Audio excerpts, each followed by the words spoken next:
Avant le 28 janvier, la CEDEAO était une organisation réunissant 15 pays d'Afrique de l'Ouest, dont le Bénin, le Burkina Faso, le Cap-Vert, la Côte d'Ivoire, la Gambie, le Ghana, la Guinée, la Guinée-Bissau, le Libéria, le Mali, le Niger, le Nigeria, le Sénégal, la Sierra Leone et le Togo, chacun ayant un rôle crucial dans la région.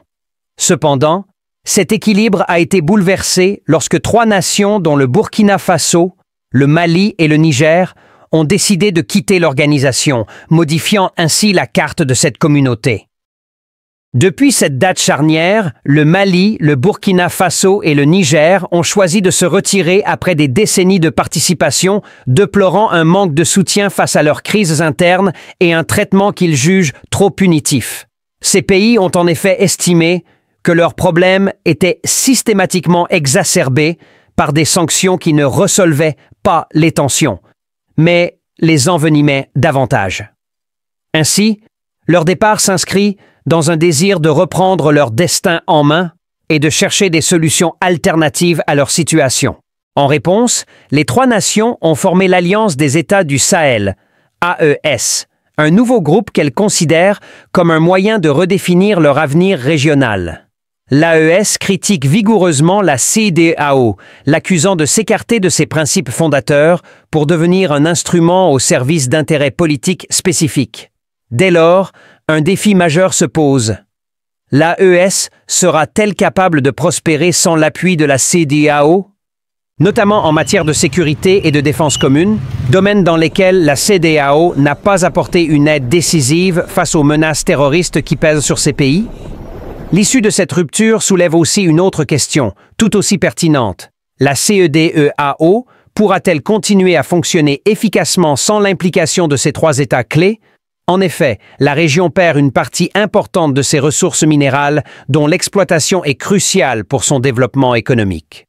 Cela fragilise les bases mêmes de l'organisation et menace son avenir. Le 28 janvier 2024, la décision était confirmée. L'annonce a été faite simultanément à travers les médias publics des 3 pays concernés. Les dirigeants militaires, à savoir le capitaine Ibrahim Traoré, le colonel Assimi Goïta et le général Abdourahmane Tiani, ont pleinement assumé ce choix stratégique, soulignant que ce retrait correspond à une volonté de répondre aux aspirations profondes de leur peuple, en particulier à leurs attentes de souveraineté et d'indépendance politique. Pour l'ensemble des Burkinabés, mais aussi pour l'Afrique tout entière. Voilà, vous n'êtes pas sans savoir qu'après plusieurs réflexions, le Burkina Faso, le Mali et le Niger ont décidé en toute souveraineté et en toute responsabilité de se démarquer de la CEDEAO. Aujourd'hui, nos 3 États ont mis en place l'AES, voilà, qui est rien d'autre que une fédération, voilà, des 3 États qui ont décidé de prendre leur indépendance et leur vraie souveraineté. Ces pays, confrontés à des défis similaires de pauvreté et d'instabilité, avaient entretenu des relations tendues avec la CEDEAO depuis les coups d'État militaires 2020 au Mali, 2022 au Burkina Faso et 2023 au Niger. La réponse de la CEDEAO, consistant à suspendre ces nations et à imposer des sanctions sévères, a été perçue comme une pression injustifiée pour restaurer un ordre démocratique. La CEDEAO a pris des mesures contre les Nigériens, elle a pris des mesures contre les Maliens, elle a pris des mesures contre les Burkinabés. En décidant de confiner économiquement, socialement, financièrement les 3 pays, elle a trahi sa mission, celle d'être une CEDEAO des peuples.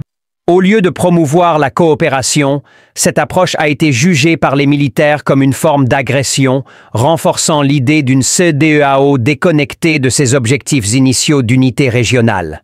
La CEDEAO a essayé de jouer un rôle de médiation, notamment au Mali, pendant 10 semaines, mais ces tentatives ont été marquées par des menaces constantes, ce qui a accru la méfiance des autorités militaires. Dans une telle situation, le réflexe qui restait était celui de se retirer.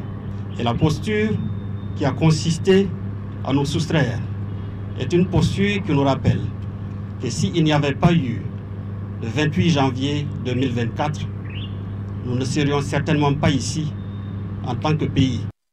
Par ailleurs, le soutien extérieur des États-Unis et de l'Union européenne à l'approche de la CEDEAO n'a pas fait le poids face à la perception croissante de son échec. Ce changement de cap dans la dynamique ouest-africaine ouvre ainsi une nouvelle ère dans les relations politiques et sécuritaires de la région. La France est souvent accusée d'exercer une influence discrète au sein de la CEDEAO, en manipulant certains pays influents de l'organisation tels que la Côte d'Ivoire, le Sénégal et le Nigeria. Ces nations semblent s'engager dans une dynamique de pression extérieure, mettant en péril l'avenir de leur population. Une telle situation ne peut pas durer, car elle va à l'encontre des intérêts et du développement de ces peuples. Dans ce contexte, les dirigeants militaires des pays concernés ont pris conscience que l'organisation régionale était sous l'influence de puissances étrangères et qu'elle devenait une menace pour leur indépendance. Face à cette réalité, on observe la CEDEAO évoluer davantage comme une sorte de gendarme, agissant principalement contre les États ayant connu des changements de régime par la force. Bien qu'elle condamne ces événements, elle néglige souvent les causes profondes qui les ont générés. Le Niger, le Mali et le Burkina Faso, soumis à des sanctions et des pressions croissantes, se sentent trahis par une CEDEAO qu'ils perçoivent comme manipulée. Ces pays ont pris la décision de quitter cette organisation pour fonder l'Alliance des États du Sahel, AES. Cette démarche d'unification au sein de l'AES est loin d'être symbolique. Elle reflète une volonté sérieuse de s'affirmer politiquement et économiquement sur la scène régionale. La véritable question est désormais de savoir si ces nations pourront prospérer sans la CEDEAO. Selon l'anthropologue Isaïe Douillon, l'AES est la plus grande réserve en ressources minérales de la CEDEAO. La CEDEAO, en perdant les trois pays, perd sa force vitale. La question se pose alors différemment. La CEDEAO pourra-t-elle survivre sans ces trois États clés? Aujourd'hui, la CEDEAO récolte les fruits amers de ses propres erreurs stratégiques.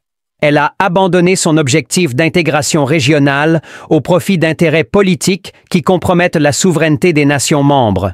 Cela pourrait bien être le signe avant-coureur de la fin de cette organisation, alors que l'AES semble prendre de l'ampleur. Isaïe Douillon met en avant le fait que la CEDEAO, tant politiquement qu'économiquement, sort perdante de cette crise. Aujourd'hui, la CEDEAO paye les frais de son déraillement personnel. C'est la CEDEAO qui a abandonné la route de l'intégration pour s'embarquer dans des objectifs politiques qui empiètent les souverainetés des États. Et c'est ça qui fait que l'AES sonne la fin de la CEDEAO. Le départ du Mali, du Burkina Faso et du Niger est une perte significative pour l'organisation, entraînant une grave crise interne. L'échec de la CEDEAO à négocier une issue pacifique à la crise politique au Niger a gravement entaché sa crédibilité. De plus, l'attitude radicale de l'organisation, combinée à des dynamiques géopolitiques complexes et à un sentiment croissant de coopération avec la France, voire d'autres puissances étrangères pour déstabiliser le Niger après son coup d'État et sa transition, a renforcé la méfiance envers elle. Depuis un certain temps, il est devenu évident que la CEDEAO ne représentait plus efficacement les intérêts de ses membres, une situation qui a suscité un nombre croissant de critiques. Les économies du Mali, du Burkina Faso et du Niger, bien que parmi les plus vulnérables de l'Afrique de l'Ouest, risquent d'être davantage perturbées par leur retrait de la CEDEAO, surtout en termes de commerce régional et de coopération transnationale.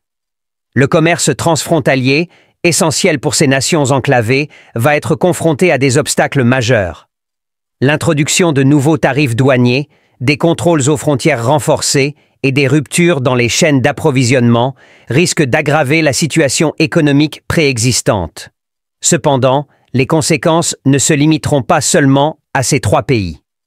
Les nations voisines de la CEDEAO, qui dépendent largement du commerce avec le Mali, le Burkina Faso et le Niger, seront également affectés. Les secteurs agricoles, énergétiques et des ressources naturelles en particulier subiront des perturbations. Cette situation pourrait entraîner une flambée des prix, des pénuries et exacerber les tensions régionales déjà existantes. Sur le plan sécuritaire, la région du Sahel est plongée dans une lutte de longue haleine contre l'instabilité, exacerbée par l'activisme de groupes extrémistes qui exploitent les fragilités gouvernementales et la perméabilité des frontières. La fragmentation des alliances régionales, telles que la rupture avec la CEDEAO, pourrait affaiblir la coordination dans la lutte contre le terrorisme et la criminalité transnationale.